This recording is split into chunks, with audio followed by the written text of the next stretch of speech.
facing each other on mine. I don't know if we're facing each other in the Oh, are we on not? the other side. Yeah. I think I may be facing Theo. Yeah, you are. You guys are facing each other. It's awesome. uh, just so everyone's aware, we normally do have Chrono with the webcam, but he updated Windows, and for whatever reason, it's not working. So, Yeah, it's one of the joys. yeah, we like to joke that he's been pulling out the connectors on his camera as well. So, but that's sadly not the case. Sadly, this is much more of a Windows software issue, most likely. These streams are always great. Why, thank you. But Happy to have you here. Awesome. Glad you have questions lined up. It's not working, so it's exciting. One of the joys. All right, so I guess we might as well get started. Welcome everyone in the chat. Welcome everyone to another episode of Audiophiles Anonymous. Sadly, my name is Andrew, and I am an audiophile. I figure we should do that at some point. Hi guys, I'm Chrono and I'm an audiophile. Yeah. Varying degrees. You probably triggered somebody, but that's okay.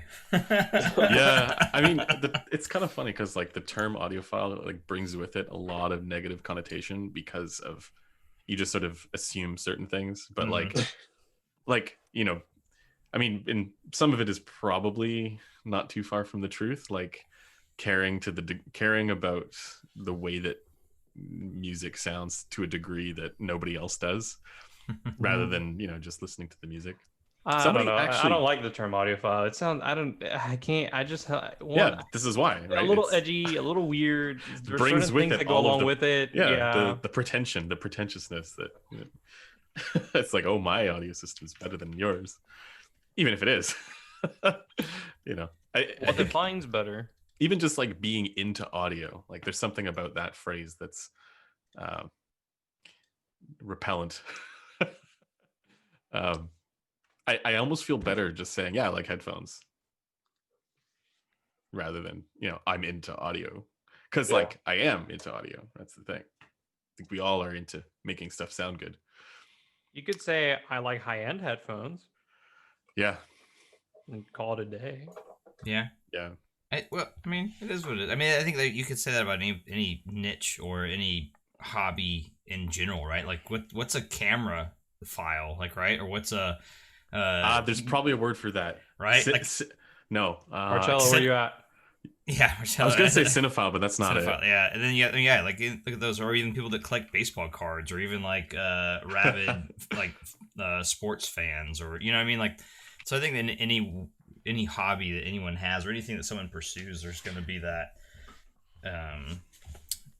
extreme of anything, right? So I guess there's that too. Yeah, but I mean, on the flip side, I think way more people are probably audiophiles than are willing to admit. Yeah, that's this also is why fair. we have support groups like this one. Oh my god, this is why we're gonna get in trouble. We're going too deep into it. Actually, I mean, it raises a question that someone in the comments, one of the comments for one of the videos we did recently, raised a good question about, at what point does it become challenging for us to actually listen to the music? And we've talked about this in the past, because it's similar to that idea of like when you learn how to do like, critical analysis or close reading of literature, it makes it difficult to actually enjoy, reading, because you're always doing it. And I think you do have to kind of like flip the switch back to not having the critical analysis kind of moment and mindset to be able to really just get into your music again, rather than constantly scrutinizing, oh, I don't like where this little tiny thing is, or this little level is. But yeah, I see a question here. G'day, is the Sundara the best value for money on the market? It depends what you're like. I mean, what your preference is, what's your isn't there like a I mean, I'm gonna say yes, but like there's also the 6XX, which is great value. Now there's the 560S, which is great value. The 600 is still a great value. Well, I know, but that's not as inexpensive as the 6XX, right? It's like still over what, $300-$400. Yeah, but they're kind of, I think they're different enough. Depends on what you're looking for. It might be better. But so people are, I was just gonna say, like, even before, like I'm ready to say that the K371 is like really, really good value as well, right? Mm-hmm. Same with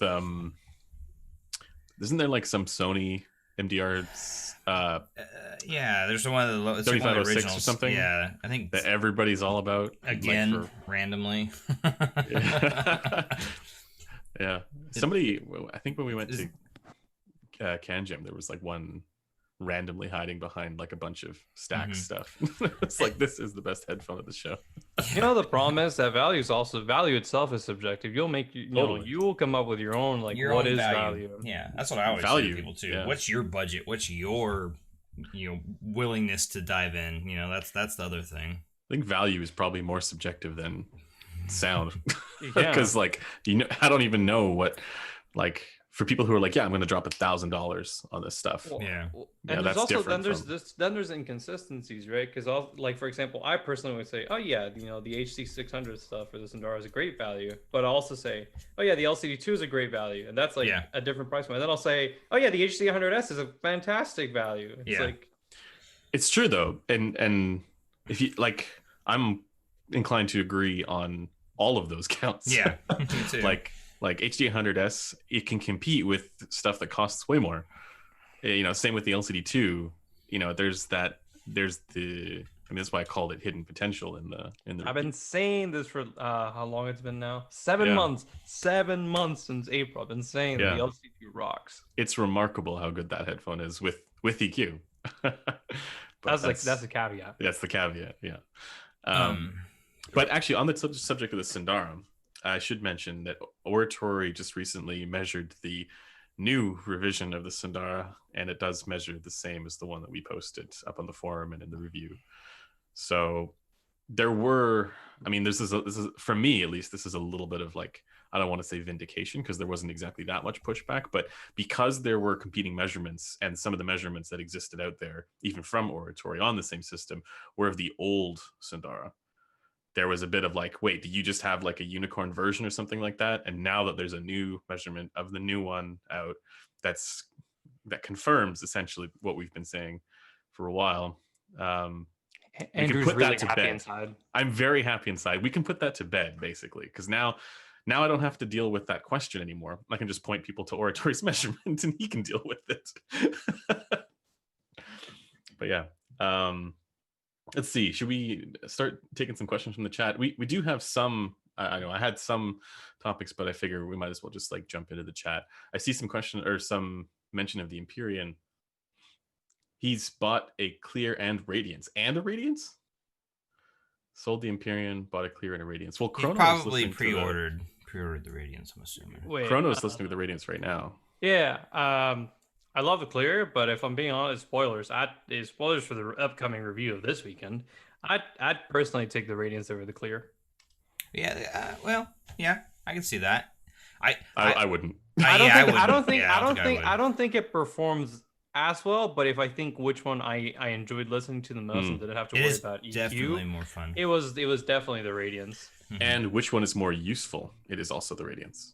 Yeah, I would say, and the Radiance actually has surprisingly really good isolation for what it's for what it is. It has better isolation than the Stellia even. So it's probably because the pads just kind of squish onto you because they're so soft. They're softer. They're much softer. I did a thing where I was showing the difference, and it was actually softer. I was going to actually ask about that for Chrono. How's the fit? Because I know you had some issues with fit with the Clear. It's been very good on the. It was very good on the Stellia. It's better on the Radiance. However, I do see one problem happening is that because the pads squish quite a bit because of that spring sort of thing. Yeah, my ears touched a little bit on the driver, and my ears don't particularly stick out. So if that's an issue for you, or even down the line as these wear down and flatten, that could be a bit of a problem. But like just as they are right now, I'd say the fit is probably the best I've had on any of them. Yeah, I had the same issue. My ear. It was actually funny. Only my left ear really touched though. So joys to symmetry or non-symmetry. Also, they changed the headband, by the way. Now it's split in two, where it's no longer uniform at the top, and I feel like that helps distribute the weight a little better, or just distribute the pressure at the top a lot better actually. Now, is it asymmetrical ears or asymmetrical pads? Because leather does have its own unique characteristics. Yeah. Um, It's funny. The Radiance actually, to me, is basically just the Stellia body or Stellia build, more or less, like the quality of materials, but with a different driver and different pads. yeah. Well, and that's the thing. Like it had. I completely agree with that. Like I had. I was comparing it side by side with the Elegia, thinking this is kind of just like the Elegia without the need to EQ, right? Like this is just like a slightly more agreeable tuned Elegia for more people. And I was thinking it's funny because to me, like I was thinking the same thing. I was thinking almost that it was like the Elegia tuned with the Stellia tuning, but then when I A/B'd with the Stellia, I was like, no. Stellia is still Stellia is its own unique beast. I actually came away with it thinking more on the lines from memory that I was thinking it was basically an Elegia tuned like an Elir of all things, which that was I thought. Yeah. Not that I had an Elir for a very long time or long listening, but that was my takeaway. Yeah, I can see where you're coming from with that. I think it's much better than, at least it's much better than the Elegia. The Elegia is, oh yeah. I honestly, I think it's a weird sounding headphone. Well, you got to EQ it, man. Boo this man. Boo him. Actually, speaking of the Empyrean, you also have that in-house right now. Yeah. I mean, comparing the Radiance with the Empyrean, what's your hot take for us? If you had enough chance to listen to it. Oh well, see, I think that they both sound great. Like I think the Empyrean is like this. The only way I could describe it is that it's like this really high-end feeling thing. The headphone aside and audio aside, it's like this really high-end feeling thing. Obviously, a lot of attention to detail and craft. It sounds great too, except that the technical performance isn't really there. And I'd even say that the Radiance is at less than half the price performs better, for example. Yeah. And sometimes once you get spoiled by like things like like the LCD stuff. I was gonna say the Odyssey stuff. Yeah. Once you get spoiled by really resolving stuff, sometimes when you start hearing a little bit of even the slightest bit of grain, it's like well, it kind of takes me out of the music now. Yeah. On the subject of grain, actually, we see a ton of really awesome questions in here. By the way, I'll get to those. On the subject of grain, I mean, I've for a long time been referring to that as like the absence of detail, but then somebody pointed out recently that like it's not really clear what is meant by the term grain. And yeah, I want to get your guys' take on that. I mean, like, is it possible for something to be grainy but still detailed? Like with IMs, I think that's sort of the case, because that's sort of the transients overlapping because they're so quick. That's what's producing that grain. But I'm not really sure how that relates within the context of headphones, because like you said, there's different definitions and everybody has their own interpretation. Because, well, the reason why I bring that up is in the context of some of the focal stuff, where the clear and the Alex both have a little bit of grittiness in the treble response as a result of the frequency response, like the peaks that exist there, 6 and 8K. And that's not something that I don't know if I would associate with that, so that with grain the same way that I'm thinking of like, a limitation on clarity. It's more just like a slightly sharper sounding. Well, if it's gritty, I'd say that's FR, and I wouldn't personally say that's grain either. Like resolution, I think of it in terms of resolution, right? So you hear it sort of goes back to like how clear is the image of the music. Yeah, clear, of course, focal clear. How clear is the image of the music? Like you hear somebody's vocals, it's like, do you feel like there's anything between you, any sort of filter between you and what you're hearing, right? That's how I see it when I say grain. Yeah, and so like that's kind of how I've been thinking about it. But then somebody recently said it in one of the comments that grain sounds like, like if you're looking at a photo and you increase the grain, or you like over sharpen it or something like that, you can see the grain a little bit more strongly there. And yes, it impedes clarity in a way, but I can see an analogy with the term grain and that sort of like, let's say, grittiness of some of the like focal treble with focal clear. So I can see it being a confusing term at the same time. Well, I'd ask what headphone they're listening to, because then FR could definitely influence that. I mean, I think the Aria has it too a little bit. Well, it's because it's a brighter headphone, and the thing is, when you're listening to a headphone that's brighter, you will hear more things like pops and clicks that are inherently part of the recording. But that's usually on. But you could have a really resolving headphone that's warmer, and you won't hear that stuff as much. Does that make sense? Because it's just not highlighted by the FR. Exactly. I mean, that's the Odyssey stuff is a perfect example of this as well. Yeah. Like the LCD2 and whatnot. Okay. I actually I saw a question in the chat for Precog. And the question is, have you tried the Moondrop illumination yet? No, but you have. I have indeed. Deflection. It's right here. Oh my god. That was clever. But you'll probably get to try it soon, hopefully. I mean, I legitimately was curious if you'd heard it. No. Okay. Yeah, I haven't heard it. My initial take on it is that it is fantastic. But the reason why I wanted to throw this to you, Precog, is it brings up, in my mind, it brings up the question of, single dynamic drivers now being more viable at, like, the really, really good ones now being more viable at more reasonable price tags. Or is there still the benefit of, are we there yet with single dynamic drivers, or is hybrid still the way to go? Which way do you see this going? I mean, I think you mentioned yourself that the overall detail retrieval just isn't as high with it, even though it's tuned extremely well. Yeah. And until we get to that point, I think that there will always be a sort of market for hybrids and balanced armatures still. But it's definitely getting up there, I think, but not quite yet. See, to me, the big thing with dynamic driver IEMs, or just, I mean, I was going to say planars as well, but that really hasn't been figured out yet either. But with dynamic driver IEMs, there's an extra sense of like weight and physicality behind everything that just isn't there with BAs. Definitely. And I mean, this is what I was kind of saying to you guys before. It's like when you hear something like the Illumination that's a well-tuned dynamic driver IEM, as much as it does, it's not on the same level as something like the Monarch, and maybe not the Clairvoyance as far as like overall resolution is concerned.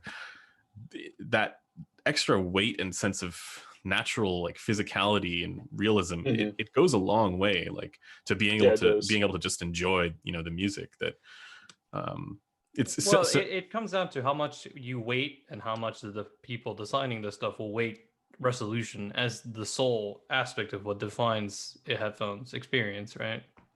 Exactly. Yeah. I mean, and like, which qualities are you most interested in? There's so much more that goes into it beyond just resolution. Yeah. And for me, I do get bothered by the balanced armature timbre quite a bit. Is it like normalized for you over time? Because I've noticed that it bothers me a lot when I first swap between them, but then it sort of goes away. The BA timbre? Shortly up, yeah. It's funny because I feel like initially I wasn't bothered by it at all, because I was probably so taken with resolution and detail and stuff, right? Okay, yeah. And then over time, I became more accustomed to like figuring out what to listen for, and I'd know it and recognize it when I heard it a little more. And now it's to the point where I can't unhear it if it's there even a little bit. It's like, oh no.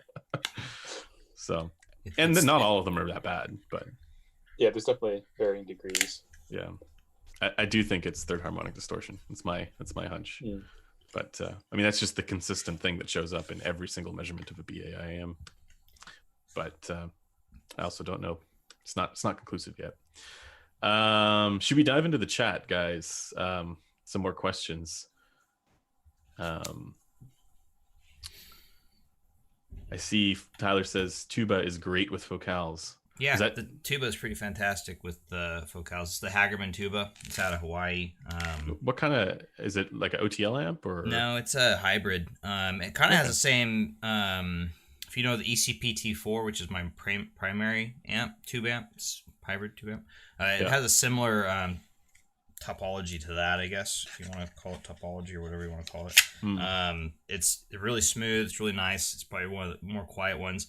The T4 definitely beats it, but I mean, at a quarter the price of the T4, the tuba's, and it plays really well on the low gain with focals. In fact, that I was listening with the Radiance on that, and it really like all the little. There's always some things like, you know, some people like to talk, we were talking about EQ a little bit in there, but like some people like to EQ things. I like to just personally find a symmetry, and so that was a nice symmetry with the focal Radiance, especially, and the Stelias even on the T4 it really well in low gain.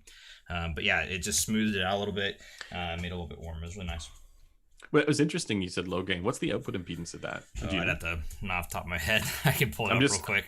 I'm curious because of what I found with the Alex and how it reacted to the tube amp, the Cayenne tube amp, which because of the output impedance, it changed the bass response like crazy. And I was wondering if that's something that happens with 5 to 35 ohm output impedance, and 5 in the low and 35 in the high.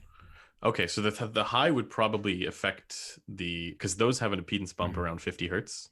And so if you went on the high, maybe the volume's too high then at that point, but if you went on the high, it should probably impact the bass response. And I think I did do that a couple times on on accident, but just, you know, and it was definitely elevated, but it wasn't horrible. It still had a nice symmetry. Yeah, it's not that much. Like it's only a little bit with made it a little more fun. Yeah, exactly. Yeah, because I did try that kind of stuff with the 110 ohm output impedance, and it's like it's extreme. Yeah, because that's higher output impedance from the source than there's impedance on the headphone. Yeah, which is crazy. But yeah, the only issues I have, I'm going to try and do a thing with the tuba here in a little bit. I have a bunch of stuff on my plate right now. Needless to say, random non-audio thing. I'll be doing these. Is that keycaps? Yes, it is. And I have. Ooh. Oh, there we go. Come on.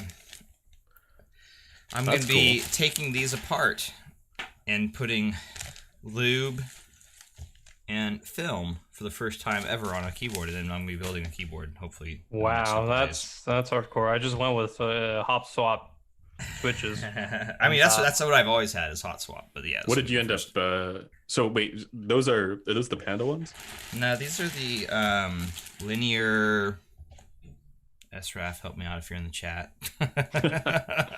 But they're here's what they sound like. They're linears. They're really quiet, actually. That's good. So with the lube and film, they should even get a little more of that kind of funky punch to them. What's the film for? I don't know. I'm not gonna lie to you. We'll find out. People are like, you gotta film and switch and lube and film them. So so I figured might as well go with and see what it's all about. But I think it helps with the sound is what it is. Okay. It's like a sound thing. So like it helps with the sound signature of the typing. So yeah, it should be interesting. So I'll be doing that. But also I have a box of IEMs that I got in from Precog that he's done reviewing. So I'll be trying to figure out how I'm going to schedule that. And I still have the clairvoyance I have to do and get back to Android. And then I have what else do I have? Oh, the Legacy 3. So Legacy 3. I have Legacy 5 here right now, which is fantastic. Yeah, that one's good. Yeah, not as good as the Monarch or the Claire, no. But for the price. Yeah, that's exactly. It's like 250 or something like that. How much is the Legacy 3? That's also. I think it's like under 200 or just over 200. But you can get the customs on that for like under 300, I think. So it's crazy. It's a crazy for the price. It's a. Sorry, that's like custom fit or custom in-ears, like custom in-ears. Wow, okay. Like, so with like the mold and everything. Yeah. Which is bananas. When you think about that, right? Like that's crazy. I'm also not the biggest IEM guy, so I always tend to like just talk about what I hear and not necessarily like go into. I always point to you or Android or Precog for reviews for that stuff. Anyhow. I see a question here that you guys can all probably weigh in on, except for Precog. Sorry. What do you guys think of the Focal Clear? Are they as detailed as the HD800 and Aria? No. I'd say no, but it's still. He's headbanging. Yeah, it's great dynamics. not the most open soundstage, but So I'm gonna go ahead. Sorry. I was gonna say I think it also comes down to the way you're defining detail, because I'm gonna say for individual instrument lines, when it's not busy passages and stuff like that, I do think the clear is very close to the HD800S. Where the HD800S wins categorically, though, is in soundstage and space and all that stuff. So it helps with the overall picture, because everything is so much easier to kind of like pinpoint and be separate from one another. But then the other thing I was going to mention is that because the Aria does a better job of, it's got the planar advantage in like busy passages and stuff like that, and the depth and layering, that also can be construed as detail as well. So in my mind, it really depends on how you define detail. I say no, but I think it's mostly marginal. I would look at the other qualities of those those three headphones to gauge whether it's the one for you. Because there's dynamics, man, and dynamics. The Clear is a really punchy headphone, whereas the HD100 and the Aria, they're kind of anemic in that department. So there's also if you prefer a more intimate soundstage, a more forward presentation, then I think that the Clear is also very enjoyable. Also, it has probably the most fun bass response out of all of them, because it's well extended, and because of that punch, it probably has the most satisfying bass of the three. So, and it's the same with the LX. This is why I was so surprised, because it's like, maybe it's not as detailed as the Kilobuck Plus stuff, but there are all these other qualities that make it enjoyable, so that it's enjoyable within that range as well. I agree. Like, I think both your comments were guys just being a troll a little bit, but I think that it comes down to your preference. And I do think that if you like actually, you guys already said mostly everything I was going to say anyways, but I agree. If you like the intimate stage but more dynamics and punch, the Clears are definitely there. And then if you like separation and stage and stuff, go with the either the HD800 or the Aria, depending on your preference between dynamic or planar. Also, comfort's a factor. Comfort's a factor. Yeah, Clears are fantastic. Comfort. HD800 I still think wins the overall. HD800S is one of the most comfortable headphones I've ever worn. It's fantastic. If you have a big head like mine, which you can't see right now on video, but it's pretty dang big, you might struggle with Clear comfort. Whereas, I found the Aria to be a little bit more comfortable, and then the HD800S, for me personally, has been the most comfortable thing yet. ZMF Verite with the suede pads and the Copilot pad is my most comfortable. Empyrean is comfy as well. That one's comfortable. Yeah. Somebody keeps asking Sundara versus HD660S. What do we think? I think it depends, man. Like if you're more revision Sundara, man.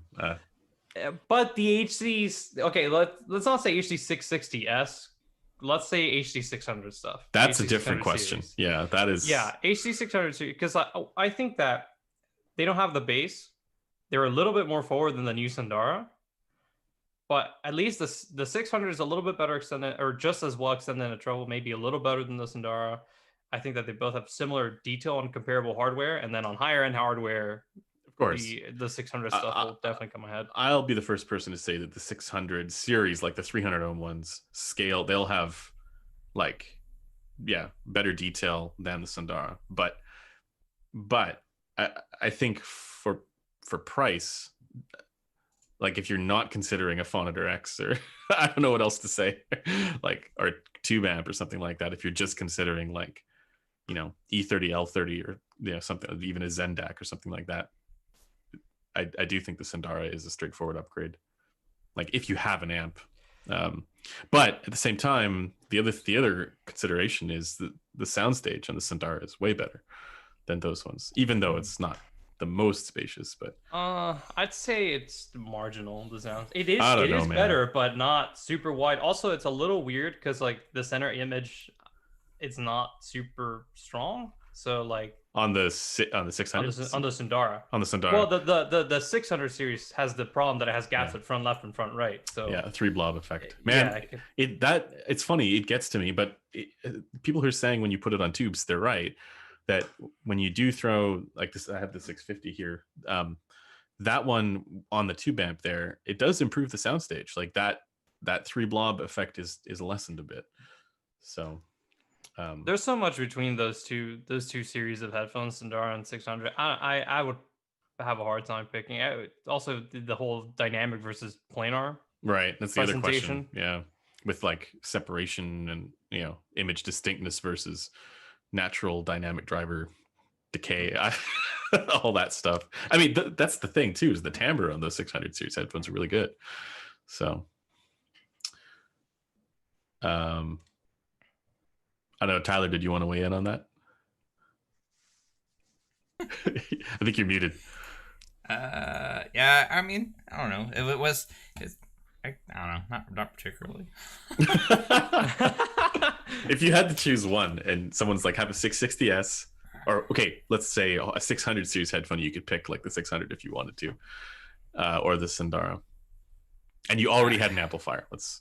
I would probably go with, that's tough, but I think I would probably go with the 600s, to be honest. Yeah. Or just because I like that sound, but I do think the Sundara would probably be a more easy listen across the board. So that's the tough part, if that makes sense. Sundara is not as peaky than it's that 3K peak mainly that's gonna. Yeah. I think that's not a problem at all in the Sundara, but it could be an issue on the 600 stuff. Yeah, that's my only qualm is I think that the Sundara would be easier to get along with across the board with more general use, and then also the bass makes it more flexible for more modern genres and stuff. Exactly. Yeah. So actually, I guess I'd probably go with the Sundara in that case, just because it would be more versatile and useful across the board while I save up for something better. Well, the thing is, you could see it also as like a mic, it's a parallel to the HC100S versus Aria, I'd say. Yeah, I can see that. It's a direct parallel. You have the 600 versus the Sundara. You have HC100S versus Aria. And, you know, I think they're very. They each have their individual qualities that push you into one direction or the other. I think that the best thing you can do, if possible, is try them out and then figure out for yourself, which one do you like best. Yeah. Sorry, but we can't give a definitive answer. It's just you got to try them both. Yeah. I mean, that's not everybody has the luxury of being able to do that, but you can exploit Amazon, I think. Oh yeah, that's a good point. You're advocating that, exploiting Amazon. All right, nobody quote me on that. I'm not a chrono. I'm a fake. This is why I don't have a camera on. Thoughts on Hi-Fi Man and Nanda for $600 or look elsewhere? That's a good deal, isn't it? Like $699 normally. And Nanda for 600, that's pretty good. That's really good. Like $100 off. That's probably one of the best under 1,000, aside from the LCD too. Yeah, so that's okay. This is a question for you guys, and it includes precog. Best headphone or IEM? Like if you could buy, if you had like $1,000 effort, and disregarding amp. Say you already have your amp, your DAC, and stuff set up. Disregarding the LCD too, because we already know that's the best. I'm joking, of course. What else do you think? I mean, not for me, but what else do you think would be the best under $1,000 right now? Starting with Tyler. For not Sundara and not that. Well, just whatever you could pick. Or how about the best? Try. Go ahead. Chrono, go ahead. No, you go. Yeah, sorry. I was gonna answer. But no, I was gonna. Should we try saying our 5 favorite headphones at the moment? No restraints. Just let's do that afterwards. Five favorite afterwards. Headphones. Okay, let's do that as well. Yeah. Okay, so under 1,000, I'd probably go just one. Yeah. But you already have an amp. Already have an amp, and I can only have one headphone. Probably go with the. Not used, right? Not used market or anything like that. Or brand new. Brand spanking new. Probably the Focali Lex. As much as that's controversial and all that fun stuff, and the variants and all that jazz. I think that's a great choice, though. Yeah, I think that would be just because my preferences and everything else like that. I would probably do that one. Now, the Alex over the GX, LCD GX. Yeah, just because I think that it had the GX is smoother, and I think actually is another one. It's kind of like the Sundara in that sense, where it gets along with everything. But I think you lose out on some of the detail stuff, and the more I'm getting into this, the more I like that detail a little bit more, if that makes sense. So I think with me, I would want to have dynamics too, and dynamics, yeah. I'd want those punchiness. I think those really kind of sing. That's probably why I like CMF so much. You know what I mean? Is because that it has those qualities that I really like. As Zach says, the nodal response. So right in the nodals. Right in the nodals. Okay. Listen, I'm not to sound like cheesy or anything, but I put on the Verite close, and I understood nodal response. and I'm actually being serious though, and I talked about it on that stream we had last week. Yeah. I'm being serious, and I think it's partially because of the whole, with certain instruments particularly, and I think coming from a musician background, it just kind of like, yeah, this has that nodal quality to it. I don't even know what nodal means, even without a headphone context. I think it only makes sense in a headphone context. Mm-hmm. I think that. Again, I think that with the whole as a guitarist and certain musical experiences, you think notes and certain things. It's one of those things you just if you get it, you get it, but it's probably your own definition of it. You know what I mean? Yeah. Mm-hmm. Yeah, I know what you mean. Okay, precog. Well, Ant wants me to say the Viento, but I mean. I've heard it briefly, but I couldn't really listen to it because I was force-fitting someone's custom. I don't know. That's tough. So I just have to ask about that. What's that like? If it's not your own ear. Not pleasant, man. I was gonna say, probably it can't be good. Yeah, it does not feel good. I literally had to push down on it with both my hands on both sides of my head to even sort of hear what it sounded like, and even then it was I could tell it wasn't the full sound signature because I wasn't making a full seal. But that's not fun. I know some people can do it, but I can't do it just because my ears aren't like black holes, so I don't know. Right now, maybe I guess the Andro technically isn't under 1,000 though, so no. And maybe just M9 then, because that's $999, I guess. Oh, okay. But, yeah. But you also haven't heard the Claire or the Monarch. No, I haven't. I need to hear those. Yeah. Yeah. I mean, yeah. I like Chrono. Yeah. Fravor under 1,000. Apart from the LCD2, because we already know. Damn it. I'd say Old Faithful HD 600. Really? Yeah. It's over the Ananda and the Alex and the. Oh yeah. Interesting. Somewhere out there, Last Rhino's happy. Yeah, that one. I'll get more into it once we talk top 5 headphones for each. Okay. Okay. I'd say for me, under 1,000 that isn't the LCD2. Because the reason I say that isn't the LCD2 is because I'm imagining without EQ, if you're not doing that, because that's realistically most people aren't. So probably the Ananda. If I can't EQ anything, unless I'm using a IFI source with the bass boost or something like that, probably the Ananda. It's a toss up between the Ananda and the Alex, I think. Fair enough. And there's also the Borealis. I forgot about that one because I think that's also under 1,000. Yeah, so I think the Australis is even going to be under 1,000, right? The closeback, I think so. Maybe I'm wrong about that. It might actually be more. I'm not sure. Yeah, it's a beautiful looking headphone. The Australis? No, the Borealis. I don't mind the way it looks. I do. I'm sorry. Guys. I'm sorry. No, I know. It's such a pointless thing to say. I'm sorry. No. Look at the headphone. I look at my headphones on a regular. I don't know what I'm talking about.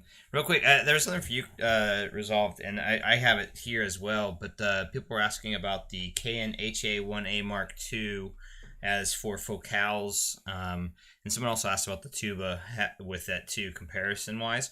But the KN, you've actually been really enjoying the KN with your focals on low gain. Yeah, I don't know how it would pair with the lower impedance focals though. I don't know about the clear. It adds a little bit more. And the closebacks, because this is the thing with tube amps. There's always a little, well, not always, but in many cases, there's a little bit of that sort of like noise floor. Mm-hmm. I don't know if that's been your experience, but in my experience with a lot of this stuff, depends on the tubes too. Yeah, it's like tubes, and like sometimes you can have like if you just hold your phone up to a tube amp or something like that, like you'll get the weird interference going on. It's I mean that sounds like snake oil BS, but like it's true. It really is true. Like you can get alerted that you're going to get a text message before you get the text message. That's right. If you're listening to. Yeah. And I know there's people who even like even like I think Max Settings said he like took a piece of metal and stuck it in between the tube amp he was using and whatever else was there. Like I think it was like a router or something like that, or wireless modem. Wi-Fi will really. And he just like put it in between. He's like, all right, fixed. And I remember doing that as well. Like I had a light fixture that I put over top of a tube, the pendant when I had it here, and it helped with that. Yeah, tubes are really sensitive to interference. They're a bit picky and finicky with that kind of stuff. And the Cayenne is no different. And then the other thing with it is that you have all these different output impedance settings. To me, that's the most interesting part, because you can change the sound so significantly by just adjusting the output impedance of that thing with the Focal headphones, because they are so sensitive to impedance changes. And so wow, it's not it is 27 not a pounds, light, it's a heavy unit. That is like one of the heaviest amps that I've ever picked up. That's that size. It's surprising how heavy it is when it's how small it is. You're like, oh, this is whoop. I think that's the part that's weird about it. I remember I picked it up from the office. I was like, this is what Tyler goes to the gym for. He's getting ready to pick up. Gotta pick up amps. He's just lifting amps at home. He's just not even. But yeah, I do think it's got good synergy. I will say though, it's not like it doesn't have that much tube character to it. Like it has a little bit. And when you use it with, again, like the Focal LX, I thought was a perfect pairing. And maybe the clears as well, but because it's lower impedance, I don't know about that. But it had enough of that just slight little bit of musicality, euphony, the nonsense terms that we love to use. It had just a little bit of that, but it didn't have that much of it. And same thing, like it did smooth out some of the treble response a little bit, but again, not that much. But it did also warm it up quite a bit with in the lower mids. So yeah, I think it's a good synergy. And real quick, someone asked about the Gordon's like what I got. Yeah, so I actually have less noise with the Cayenne and the tubas and my these, but when on like the bottlehead crack or like a pendant, I do remember those have more sensitivity to noise. Yeah. But the Cayenne, because it's in that cage, it does have less. You're not going to hear as much noise. So, but when you tap on the desk next to it, you hear the tubes. You'll get the fun. Yeah. Sorry, go ahead. No, I'm reading more of the comments here. What is the best under $500? Closed back under $500? V-Moda? Oh yeah, those would be good ones. Yeah, I always forget about those for some reason. I don't know. Did we lose the stream? Did we lose it? No. We're back. Oh yeah, we did. We dropped a couple frames all of a sudden randomly. I must have had a hiccup in my service. Sorry, everyone. Are you? Yeah, it should be good now. Maybe K371. Whoa, maybe. So, no, it looks like we're having some weird internet issues still. Maybe. Stream's fine for me. Okay. It says excellent connection still. Okay. So. Okay. Maybe it was just that weird hiccup. I had a weird hiccup. I'm seeing it in my thing. I had a hiccup. So, yay, internet. Okay. Best under 500 in my opinion. Well, I haven't heard all of them, but I think the Mobius is also a strong contender because if you use the flat preset for that, it's actually really good. Definitely more detailed than this, but yeah, if I had to pick something under $500 for closeback, either be the Mobius or this, and this is way less expensive. Yeah. Yeah, that's fair. That's similar thoughts. A lot of people like the teak, the EMU teak. Well, technically now you can get the Elegia under 500. Well, that's true. Yeah. Yeah, in that case it would be the Elegia probably. The Elegia, the details is way better than this. Oh, you know what? Android just mentioned the Odyssey sign.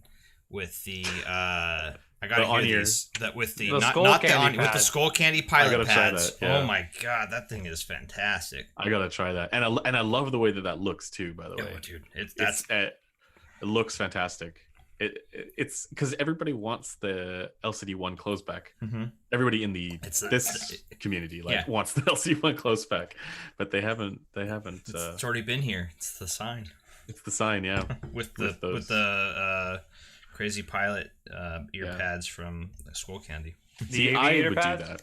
Yeah, the aviator. That's also, aviator ones, thank you.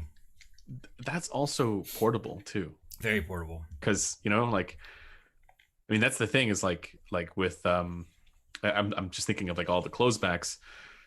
I mean, in theory, this is portable, but I wouldn't use this portably. Same with. I mean, you could also use the Mobius portably because it's Bluetooth and wireless, but I don't know. Oh, I have a good one actually. Now that you mentioned portable and wireless, the Sennheiser Momentum 3. Oh, right. That's right. Those are beautiful too, man. I think those like that retro-y kind of chic looked. I think they look fantastic. I need to try those. Those are ones that I would consider buying because, just for the portable use case. Are they ANC as well? Yeah, they're ANC, they're wireless, and on the app, I don't know if it has an app for Android, but I've tried it on iPhone. It has EQ, so if you don't like the ultra bass shelf, you can just tone it down. Is the bass shelf good though? Well, it doesn't go past like 200 hertz, so it never goes into the mids. That's good. Which is good. It's just that it's really bassy. It's super sub bassy, yeah. I like that though. I remember trying that at the Sennheiser store. Mm-hmm. Oh, okay. It's really bassy. But it's really good, and with the EQ on the app, you can just downshelf it.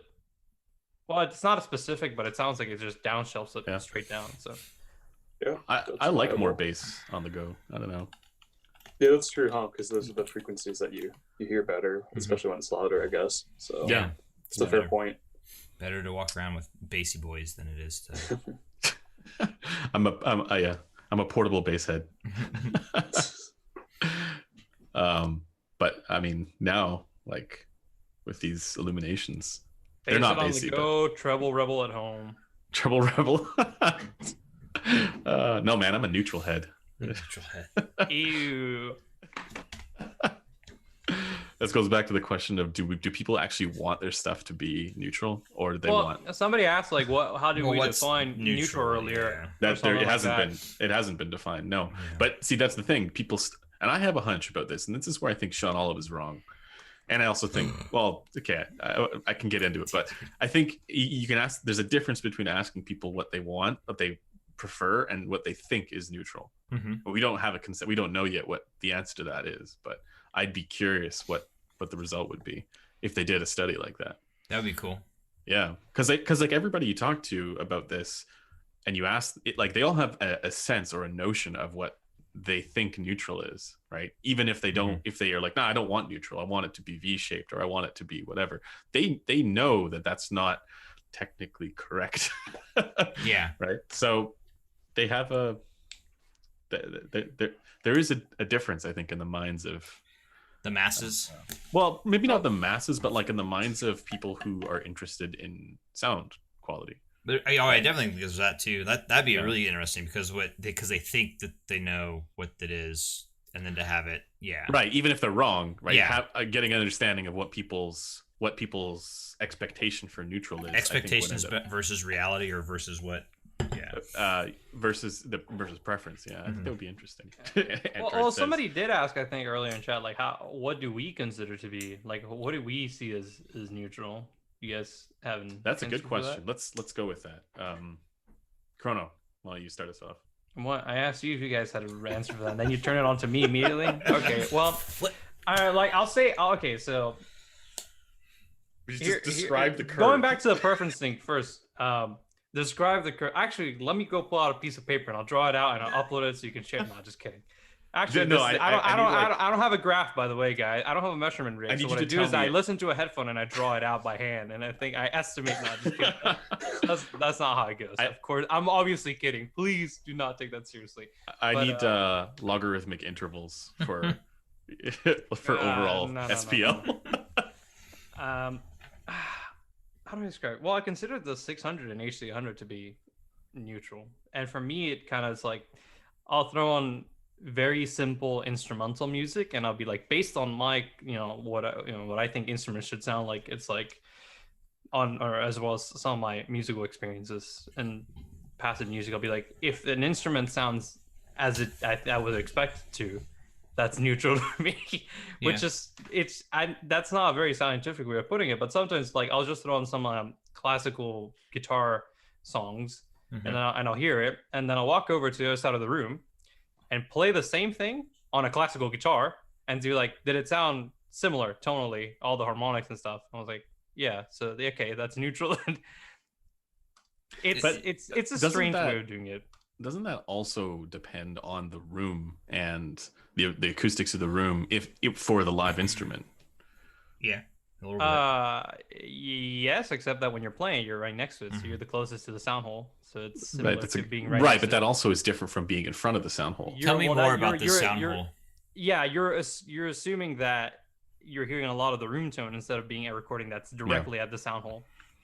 Yeah, keep saying I'm just thinking of like when you hear like timbral shifts as a result of like room acoustics, if you're in an audience, and that makes it sometimes where I try and do that exact experiment or think about that experiment, and it does change it makes it so that when I listen to stuff on, let's say, not all that well-tuned headphones, if it is just acoustic instruments that are being played back, it's not actually that bad. It's really just when you hear, for me at least, when I hear vocals, that I go, that's wrong. That's not how voices sound. well there's that one too, but I think for me primarily I test first like guitars, because I test guitars first because it's the one thing I'm like really familiar with, right? So for me it's like, well, if they sound this way, then I would expect them to. And, I think I'm kind of like that with pianos. Yeah, I like pianos a lot. Yeah. Tyler, what's your version of neutral? So like I was actually, someone talked about it a little bit, but it's funny, is like it's also your experience, right? And Chrono mentioned it a little bit too, with like what your experience is with things. So if someone's only ever heard, they mentioned the AT or the M40X, like that's all they've ever heard, that's their neutral kind of thing, is interesting to me, because that's actually somewhat accurate. But my neutral would be similar to what Chrono's is it something that does it sound like what I remember hearing, that similar acoustics or similar stuff in real time when I was at like a live venue or something like that. And that's what would be my neutral as well. But I can also, because I've heard a lot of headphones and stuff like that, I was actually going to say it, but someone had mentioned it in the live chat too, but the SR1A is something I would also consider to be pretty neutral in that realm too, as far as like just straight, like almost not even neutral, but more like that flat, I guess, sound, like not really given too much other than in a little bit, it's a little bit more, not even really treble highs, but I don't know, that would be one of the ones I would think of. Well, it probably depends on the flat positioning. Yeah, it also depends on the flat position, but yeah, like something that just kind of like conveys things without having any, or not having too much heat or too much warmth or too much lows, like just something that's kind of more just. Well, are you describing like equal loudness? Yeah, like equal. Yeah, so even like exactly, like equal loudness. There's nothing that really nothing's taking a forefront as far as the lows, mids, or highs. It's all just kind of like everything's presented generally, not flat, but you know what I'm saying. Like it's that easy to listen to, where there's nothing's standing out. Like even the Utopia, I'd almost say, is kind of that way to some level. Actually, Utopia is really definitely that way. And it's almost, and that's why I always call it the boring headphone, because it doesn't have any. Because it is. Yeah, I get what you're saying. It's not that it's a bad headphone. I'm just saying it's because it doesn't have any standout things. But so something like that would be. Yeah, it's probably a very linear headphone, kind of like the HD 800 is. It's a linear headphone, depending on the compensation. Yeah. Yeah, well, assuming that we're going with the Harmon style stuff, and I mean those kind of tunings are generally agreed to be neutral. I think that's a safe thing to say. A lot of people do think they are. That's I don't think it's criminal to say that. Yeah, this. No. I mean, it's. But this is as Corinne was saying, like just because something is like, referenced in academic papers, that doesn't mean that it's actually true. It just means that's what the research has showed for preference, and that's different too. That's why he's got a no, different yeah, that's target. why I never say that. Oh yeah, it's a perfectly neutral headphone. Yeah. I just say, well, I personally think these are neutral, and it seems like there's a lot of people who seem to think that way. Yeah. Precog, what's your take on neutral and IEMs? Yeah, you know, it's pretty similar, honestly. I just sort of harken back to what I sort of remember from live events and stuff like that, and there are references too, like the Etymotic ER4XR that I try and sort of think relative to when I'm making comparisons. But yeah, other than that, it's just sort of a mixture of everything you guys have been talking about, I think. Yeah. What do you think of Crin's IEF target for IEMs? I actually haven't looked at it. Okay. So yeah. Yeah. I know that's what the Dawn is supposed to be tuned to, right? Well, I think he changed it recently. Maybe I'm wrong about that. Oh, did he? Okay. I believe he made a slight change there. Okay. But yeah, I think the Dawn is supposed to be tuned to something like that. Actually, a lot of the Moondrop stuff's tuned kind of like that, with more emphasis in the upper mids. Mm-hmm. Like Blessing 2 is pretty close to that. I think it's on his website, isn't it? Yeah, it is. I think he's got it there. Yeah. Of course, when you're looking at that, you have to take into consideration the coupler resonance. Yeah. At like 8K, but if you, it's just like seeing the dip at 9K for over-ear headphones on a Gross rig. You got to know that that's supposed to be there. For me, neutral is kind of along the lines of equal loudness, but I think it's funny because if you look at what I said this in a previous video, but like if you look at what the gain factors are for like an anatomical ear, like what the actual amplification is, it's way higher than the Harmon target. Here comes the pin again. Here comes the pin again. Well, just all the right. It's actually not the pin again at all. I'm just messing with you. I know. it's all the different ear resonances combined. It's actually quite a bit higher. And the problem is that when if you were to match that with something, maybe even say like a diffuse field target, which is like somewhat reflective, it's even more like normal sounding than a free field tuning. Imagine like a Grado, for example, right? There are people who think that the Grado headphones are neutral, but I think the problem with that is that you inevitably have to factor the room in at some point, because if you were just listening to something in real life, you would probably be in a room somewhere, right? Unless you're outside, I suppose. But I do think there's probably a need for some sort of bass elevation, not unlike what's going on with the Harmon target. Now, I do also think the 2018 target is like it borders on bass head levels, like for the bass shelf. Well, the thing is, it did end up being a preference curve, not a neutral. But that's why I think it would be interesting to ask the question. You know, and where would bass levels be, even if the rest of it, like the ear gain and all the rest of that stuff, all the rest of the amplification features are, if they're the same as what the 2018 target suggests, which is probably also a little bit on the safe side. I think, and this is again where I'm going to agree with Chrono, I think headphones like the Aria and HD800S, those are probably pretty close to neutral in my mind. But the question of, because they are a little bit brighter than the Harmon target, and it's that thing where like if you had really well recorded music, it would sound amazing on them, but you can't rely on all music being well recorded, so you end up going with something a little bit more safe. This again goes to the preference curve and why the preference curve is so important as well. But the thing is that you'll have different because of the way different instruments and vocals interact, you'll find different ways of how engineers will actually bring certain instruments forwards. Like, for example, you won't be able to, like, you'll make a headphone be quote unquote neutral, right? But you won't be able to account for a mix that's really dark, so they use treble to boost vocals, which would sound unnatural regardless of what headphone you're going to listen to, unless your headphone's EQ'd for that song. Specifically for that. Yeah, exactly. Yeah. The other thing I want to mention is that there's a lot of debate about the contour for the lower mids and the bass, and whether or not.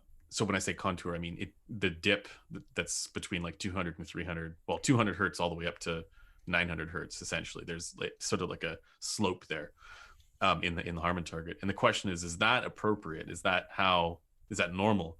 And Crin's answer to this is no, because this goes back to what Tyler was saying. It doesn't give you equal loudness, and you lose a lot of the body. And I think he's probably right about that. But I do think there's an added benefit to clarity overall. So to me, neutral would be something similar to the IEF target there for over headphones. Again, going back to what Tyler was saying, equal loudness, something like that. That's probably was probably like how I would answer the question if somebody were to ask me what I thought neutral was. But I do also think it depends on the person's like perspective on is neutral equal loudness or is it optimal clarity? Because then if it's optimal clarity, you have way higher ear gain, something closer to Hi-Fi Man Aria or HD100S would be more appropriate for that, I think. Oh, the HD100S is actually not as forward. Not as forward as the Aria, yeah. No, exactly. not actually nowhere near. I think it's actually just under the Harmon target, actually. It's just that it's peaky, Yeah, right? that's right. In that transition between the mids and the highs, there's a peak there at 5.5K, which makes it, I think, come across as Sennheiser 5.5K. Name a more iconic duo. Actually, one thing that I was looking at is that the other day, because I was trying to figure this out for my Verite Close, I told you about the 5.5K thing. I was like, one thing I realized is on almost every single EQ profile I've made, I pulled down 5.5K or 6K. It's just apparently it's a very common thing. Apparently, I don't think it would be as much of a problem if. No, I'm sensitive to that region. I'll admit, but even for you, because I imagine that if the balance, because again, if you think about the Aria, that's also kind of boosted in that whole range is a little boosted. Yeah. But it works because of where the energy is for the rest of the treble. Yeah, because it's more uniformly elevated. Exactly. Whereas so you're not getting weird imbalances with fundamental and harmonic. Yeah. Yeah. So, but that's why I say like overall level for just the elevation that happens there in the first place, that doesn't matter as much as long as if it doesn't matter if it's over, if it's north of the Harmon target there, as long as the balance is intact for fundamental and harmonic. Yeah, because like you have something like the Aria where it's really even. I mean, it is brighter than Harmon. It is brighter than the HD100S, but if you listen to them side by side, the Aria will be a little smoother.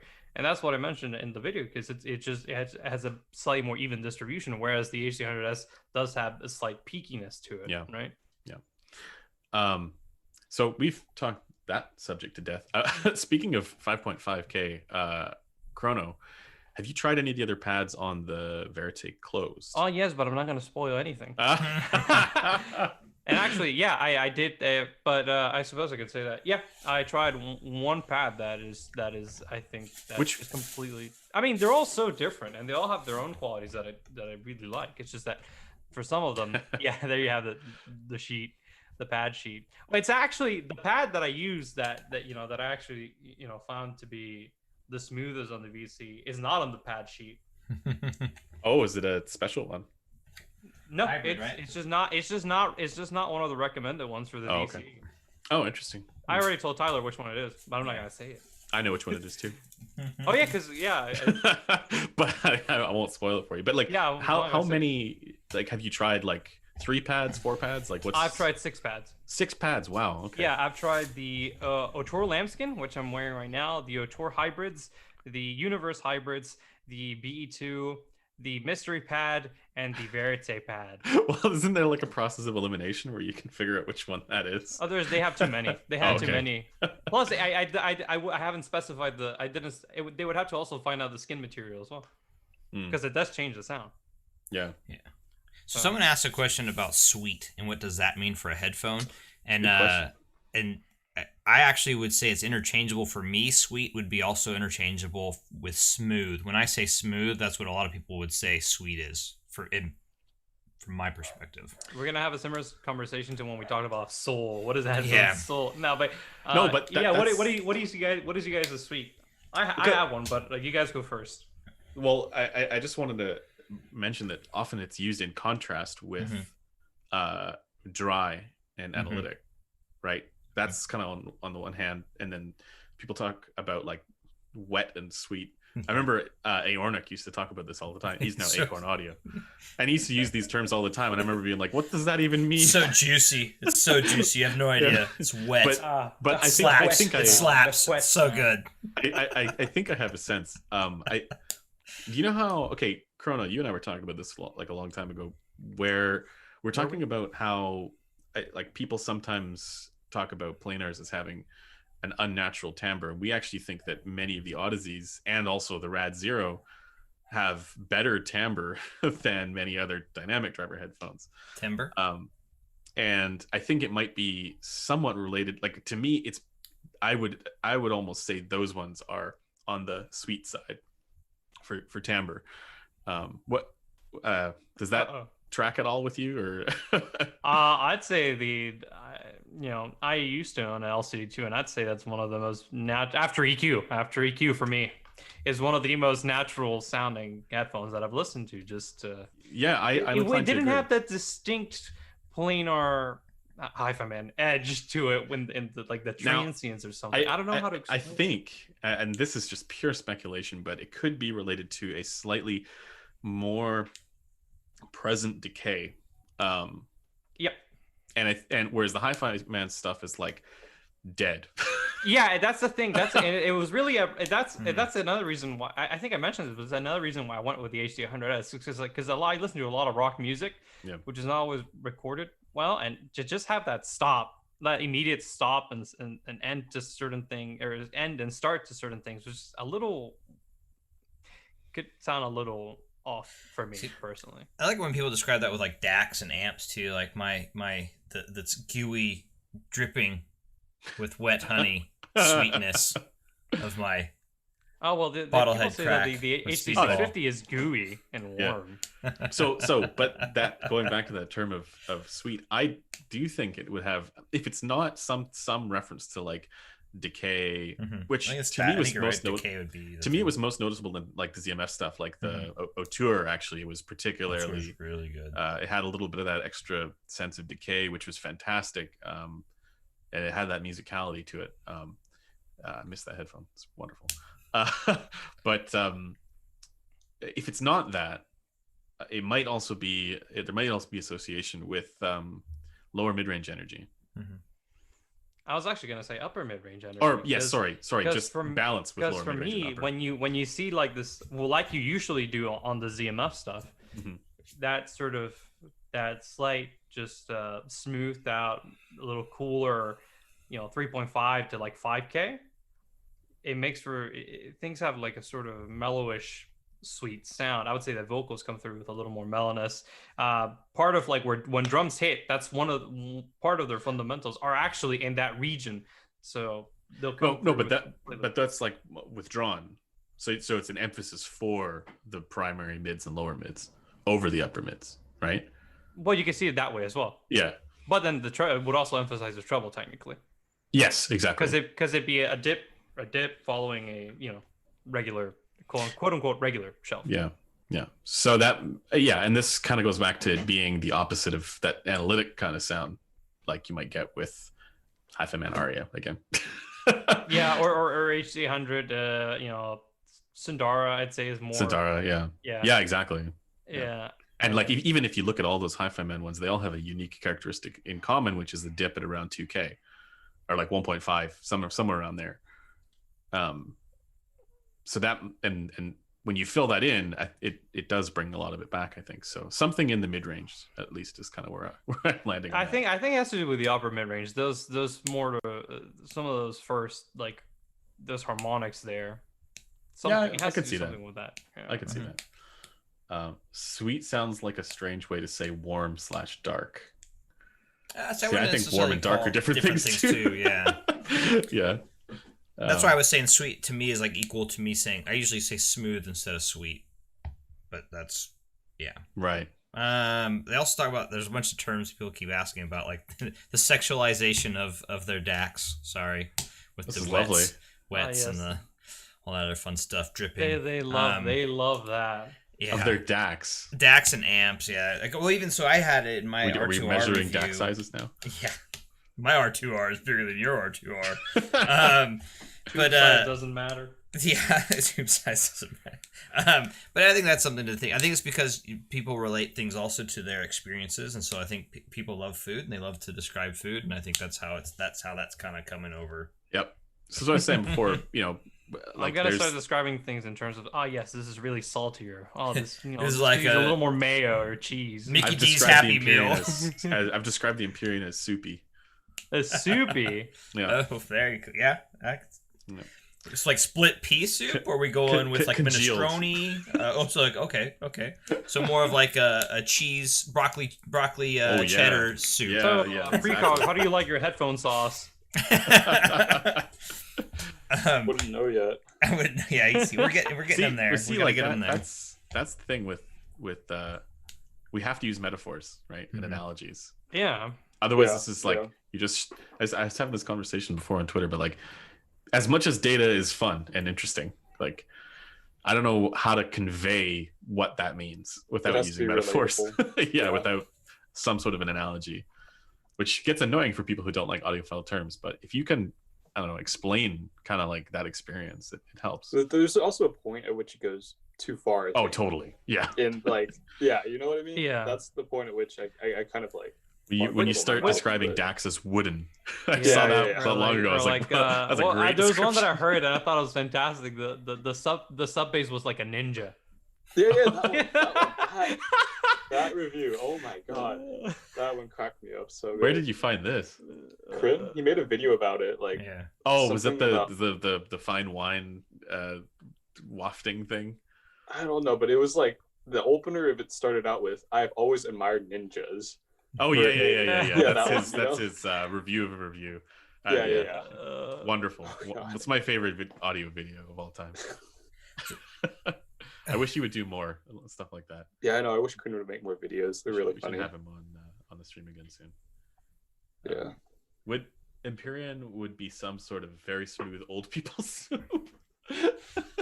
Soup for old people or made of old people? Ooh. Wait, where does it? Okay, can I? Okay, I now. Soylent Green is people. The chance to listen to the Empyrean. So may I ask where this soupy thing comes from? Can I get some more context? Oh, I can help with that. That's the upper mid range to lower mid range bloat. That actually does show up on the measurements really bloated? Strongly. Oh yeah. The bloated lower mid range, right? Bloated. Sorry, upper bass to lower. What I heard was the upper bass being a little. Yes. Okay, sorry, did I say upper mids? No, not upper mids. No, lower mids. Lower mids and upper bass. It's a little woolly, I'd say. Woolly. That's another way of putting it. Yeah, woolly. That's probably a better description than soupy. I can give you an exact. You could also say warm. I mean, it is technically warm. It is warm, yeah. So between 100 and 250 hertz, there is a emphasis, significant emphasis. And this goes back to the whole point about what makes good bass. And I think it's a shelf that comes down early enough. Raise the sub bass as much as you want. Go full Monarch. I think as long as you come down before 200 hertz, you're good. Yeah, I agree. As long as you come down before 200 hertz, bass level doesn't matter. like the I talked about earlier, the momentum, which has a huge bass shelf, but it comes down right before the mids hit. Yeah, it doesn't bloat like vocals and. I like that. I'm into it. I want one. Man, if you look at the Empyrean's frequency response too, though, it's actually shocking how good it is for the rest of it. That's what I was saying. Like I think that it's a good listening experience. It's just that the performance is appalling. Yeah. I'm sorry to say. Not for the price. That's a spoiler for a review that's a month out. Yeah. Someone says Crin's gonna post an AMA video soon. That's exciting. If you have any questions for him, you can ask in the AMA channel. Okay. In his server. What's the so someone asked another question. You can only keep one type of amp in DAC forever, regardless of models and price. Which one would you keep, buy, and why? Type of DAC. So not like talking R2R, the AKMs, the Burr Browns, the ESS. I'm assuming non-oversampling Delta Sigma. Mm-hmm. Delta Sigma or brain no worky. My answer would probably be a ESS DAC without the IMD hump, which happens to be what's in the Matrix X Saber Pro, which is my favorite DAC right now.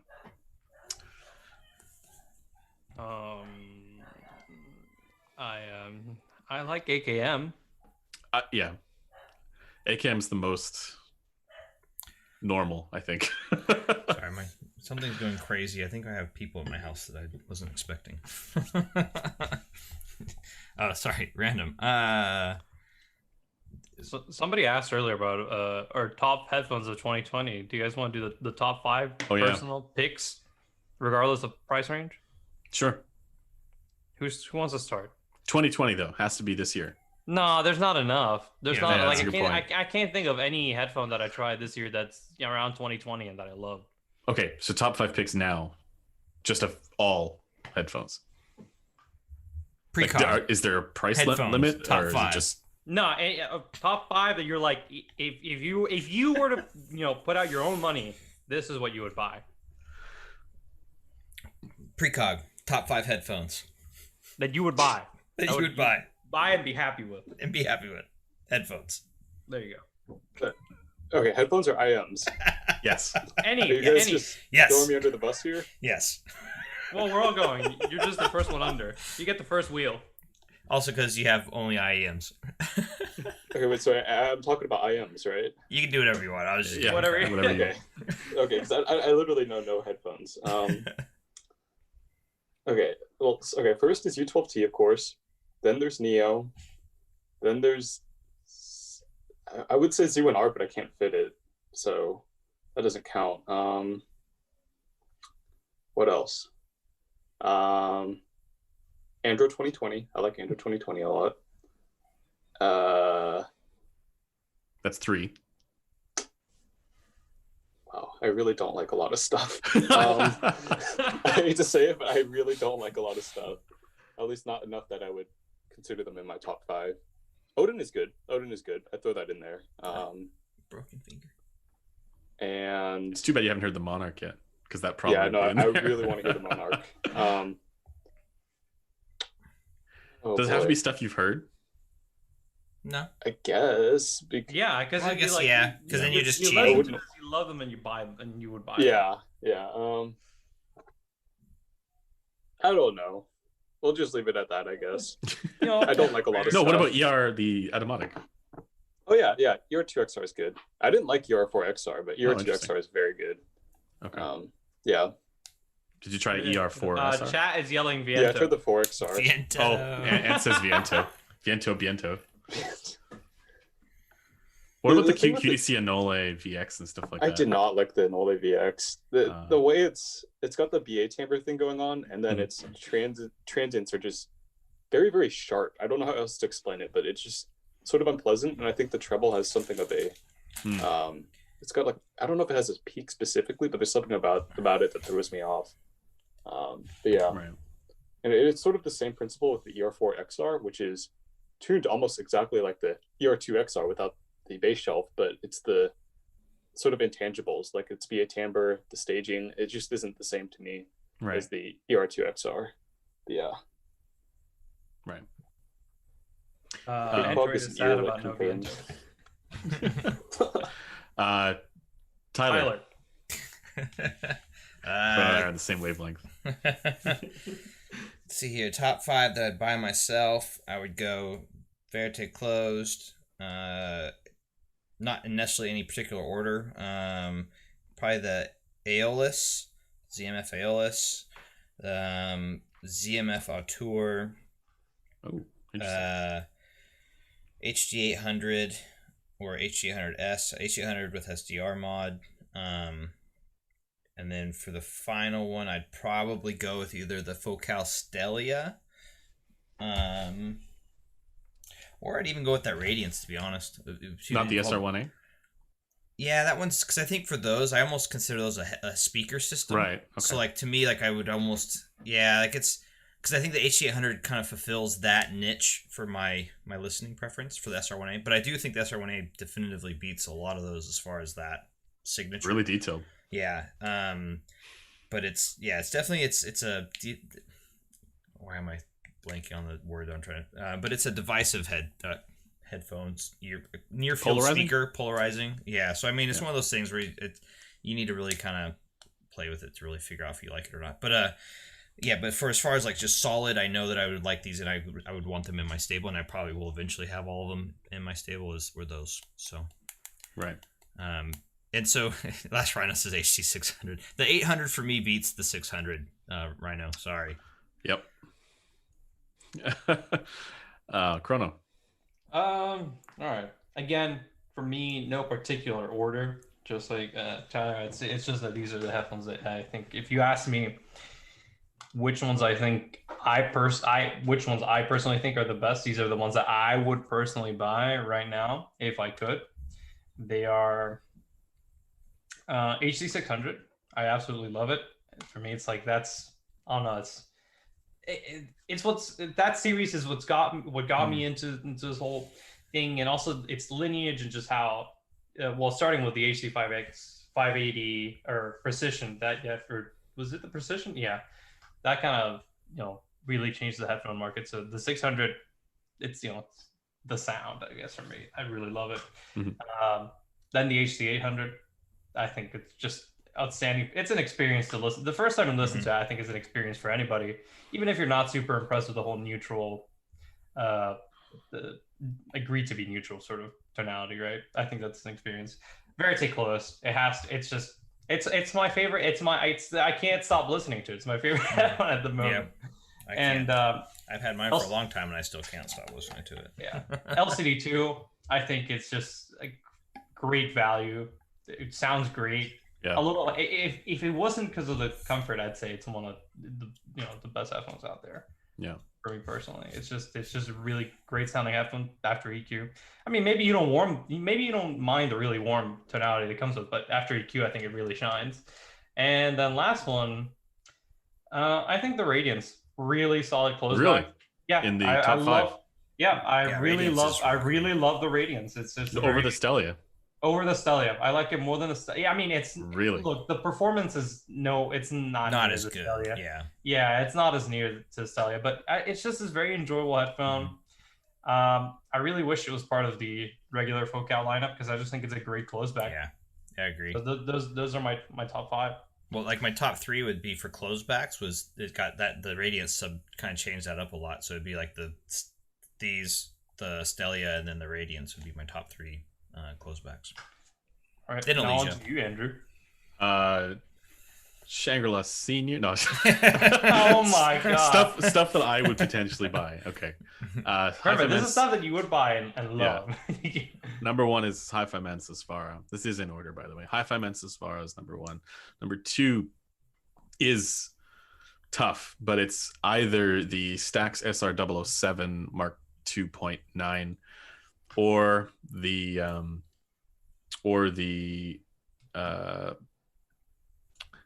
Focal Utopium. But so pick whichever order for those two, for 2 and 3. Number 4, probably the Verite. Although if it were me today, I would be buying a Verite close just for the close back advantage. And then number 5, probably. Oh man, that's tough. I mean, the LCD2. Can I just say like either an LCD? Because I'd probably go with an LCD-X rather, because like LCD-X is more detailed than the LCD2. I would say LCD4, but it's just so heavy that I can't wear it for very long, and it really weighs down my neck. I'm gonna. Where does the LCD XC fit in that? I was gonna say, I was waiting for the XC. That's the other one. So XC or LCD-X, right? So yeah, maybe LCD-XC is the last one. The other thing is like the final D8000 Pro would be up there in the like 3 slot, but again, it's the comfort, right? That's so. Yeah, if it were my own money to spend on this stuff, it would probably be the LCD2 be over, or either the 2 or the X over the XC because of the weight, and then I would just EQ it. But yeah, the XC I think is given what it is, right? That landscape of if it's a close back, yeah, it would be the XC. in that range. Oh, there you have it. If you're wondering what our favorite headphones were, that would do it. Yep.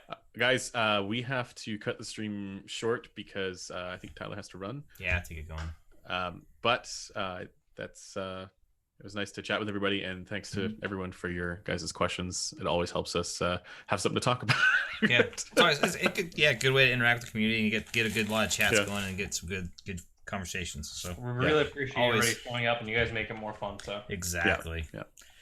Alrighty. Well, thanks to everyone for tuning in, and we'll see